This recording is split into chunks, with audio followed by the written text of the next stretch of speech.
Washington, Reuters, a deal on a new North American free trade agreement is close at hand, but talks to arrive at a finishing point are not easy, top Mexican officials said on Thursday as ministers met in Washington for a third successive day.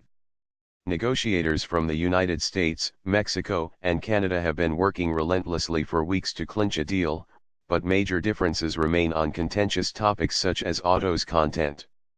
Complicating matters, the Trump administration has threatened to impose sanctions on Canadian and Mexican steel and aluminum on May 1 if not enough progress has been made on NAFTA. President Donald Trump, who came into office in January 2017 decrying NAFTA and other international trade deals as unfair to the United States, has repeatedly threatened to walk away from the agreement with Canada and Mexico, which took effect in 1994. I think we are reasonably close. Certainly this has been a very good week, said Mexico Trademark's Foreign Minister Luis Videgaray. He said talks would resume on Friday morning. Still, much remains to be done before a new NAFTA deal is reached. Mexican Economy Minister Ildefonso Guajardo gave a more tempered view, saying there was movement in the right direction, but we trademark still in the process.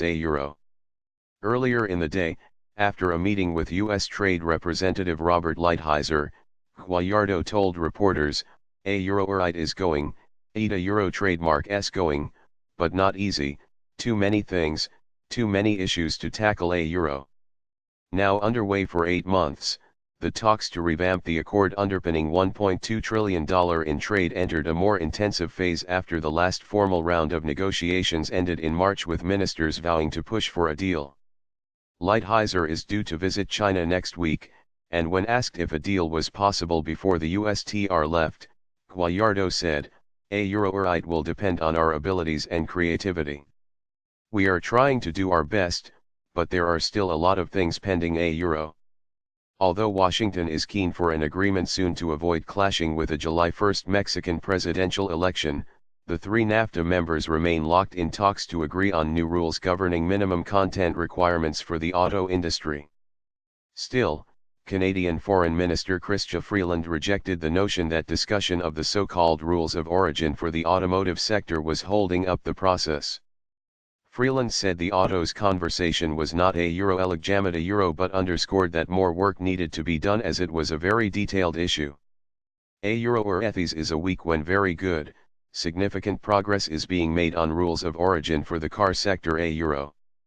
Freeland said she would skip a planned visit to a NATO summit in Brussels on Friday, and vowed to stay in Washington for as long as it takes. Guajardo, too, said he was ready to remain in Washington this week for more talks. When hell freezes over a trademark.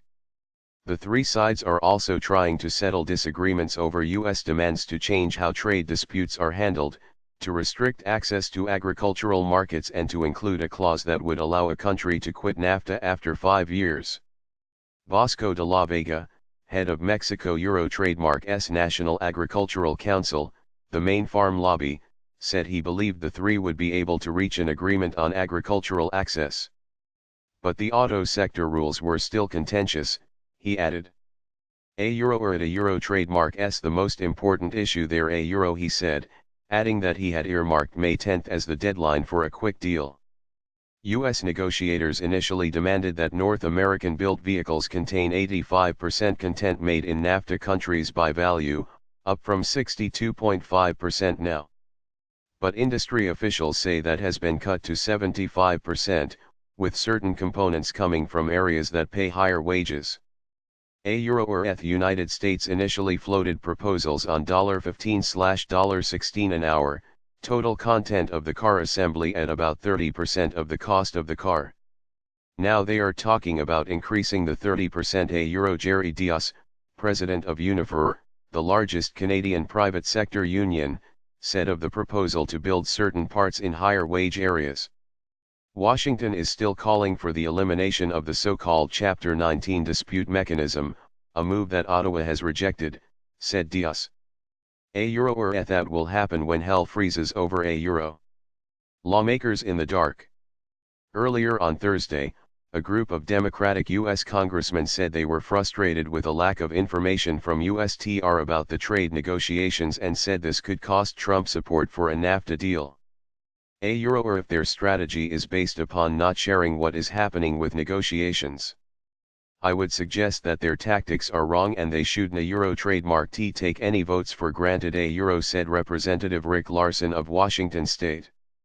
Larson, whose district includes Boeing CO trademark's largest commercial aircraft plant, a massive source of U.S. exports, is a member of the New Democrat Coalition, a group of 68 centrist Democrats that are seen as crucial for passing trade deals. Lighthizer had been scheduled to meet with the group on Thursday but cancelled because of the intensified NAFTA talks.